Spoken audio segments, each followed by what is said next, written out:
Welcome to માયુસ kitchen. આજે હતી Shivratri. Video post કરવામાં થઈ ગયું છે લેટ। તો મિષ્ટીબેન આવ્યા અને કહે છે કે મમ્મા તું શું બનાવે છે? તો મેં મિષ્ટીને કહ્યું કે હું બનાવું છું ફરાળી પેટીસ, અને એ પણ મારી એક નવી રેસીપી સાથે। તો મિષ્ટી કહે છે મમ્મા ફટાફટ બનાવીએ આપને। તો મેં કીધું થોડી વાર ખમ, આ પેટીસ છે એ ફટાફટ બની જાય અને ખાવામાં પણ મજા આવે। તો જો મસ્ત મજાની મેં પેટીસ બનાવી અને જોડે બનાવી લીધી મસ્ત મજાની ખજૂર આમલીની ચટણી અને ગ્રીન ચટણી। જો આ રેસીપીથી તમે પેટીસ બનાવીને તો બની બી જશે ફટાફટ, અને તમારા ઘરના લોકો બહુ શોખથી ખાશે અને બનાવવામાં પણ ઇઝી પડશે। મસાલો રેડી કરવા માટે મેં લીધું છે કાજુ, બદામ, કિસમિસ, બાફેલા બટાકા, ક્રશ કરેલ સિંગદાણા, ગ્રીન ચટણી, લીલા ધાણા, 1 ચમચા જેટલું તેલ મૂક્યું છે।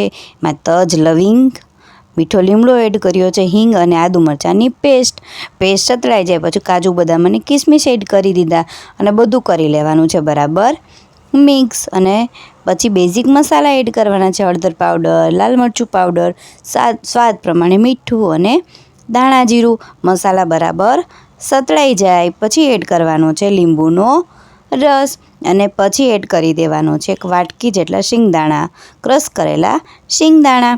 મસાલો બરાબર મિક્સ કરી લેવાનો છે, અને પછી ઉપરથી એડ કરી દેવાનું છે ટોપરાનું છીણ, અને પછી લાસ્ટમાં એડ કરવાના છે બાફેલા બટાકા। એને સરસ મિક્સ કરી અને ઉપરથી મસ્ત મજાના દિલ ખોલી અને એડ કરવાના છે લીલા ધાણા। તો મસ્ત મજાનો આપણો મસાલો રેડી છે। હવે આપણે એની ગોળી બનાવી લેશું।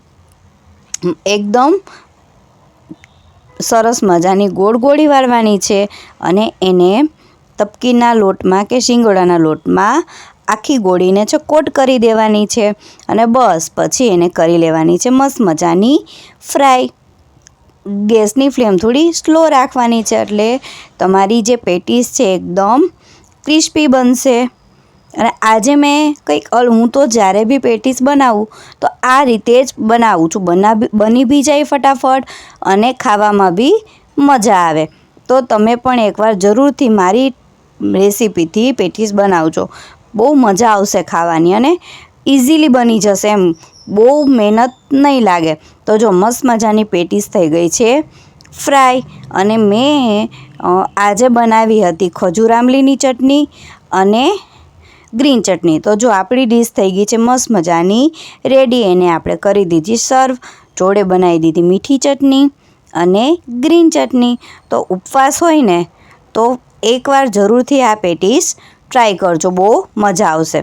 વિડીયો ગમ્યો હોય તો લાઈક કરો, કોમેન્ટ કરો, અને જો ચેનલ પર નવા હોય ને તો ચેનલને કરી દો સબસ્ક્રાઈબ, જેથી તમને મારા આવા નવા મસ્ત મજાના રેસીપી વિડીયો જોવા મળે। તો મળીએ નેક્સ્ટ વિડીયોમાં, ત્યાં સુધી બધાને બાય બાય।